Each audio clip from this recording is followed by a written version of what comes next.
सरकारले जबरजस्ती झुटा मुद्दा लगाएर मलाई यहीबाट उठाएर लिएर गएको छ। षड्यन्त्रको सिलसिला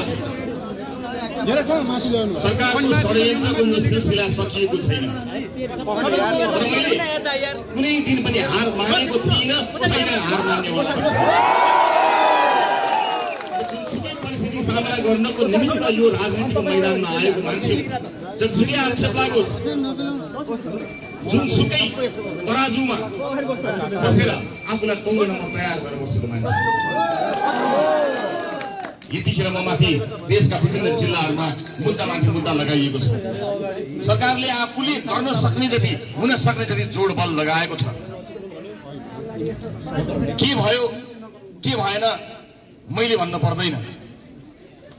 कतिपयले भन्ने गर्छन् केही न केही नभएको भए तँलाई त्यत्रो धौडी लिन्थ्यो त अदालतले भनेर केहीले भन्ने गरेका छन्। अदालतको प्रारम्भिक आदेशलाई समेत अपव्याख्या गरेर अपमान गर्ने काम गरिरहेको मैले सुनिरहेको छु। म यति भन्न चाहन्छु, तिमीहरूको 2 तिहाईको सरकारले मलाई जिउँदै छोडेको छ। यही नै मेरो जित हो। शरीरमा एक थोपा रगत रहन्जेलसम्म यो लुट तन्त्रको विरोधमा उभिनेछु। चाहे जतिवटा मुद्दा लगाउनु छ लगाऊ, ज्यान मार्नु छ मार। मैले मेरो व्यक्तिगत जीवनका लागि कहिल्यै केही मागेको छैन र माग्नेवाला पनि छैन। मलाई थाहा छ यदि म राजनीतिमा हुन्न थिएँ भने मैले यो दुःख खेप्नु पर्ने पनि थिएन। र यसलाई लोकतन्त्रको आडमा, गणतन्त्रको आडमा, संघीय लोकतान्त्रिक गणतन्त्रको आडमा लुटतन्त्र मचाइरहेकाहरूलाई खबरदारी गर्न रवि लामिछाने कहिले पनि पछि हट्दैन। म प्रक्रियालाई सम्मान गर्दछु।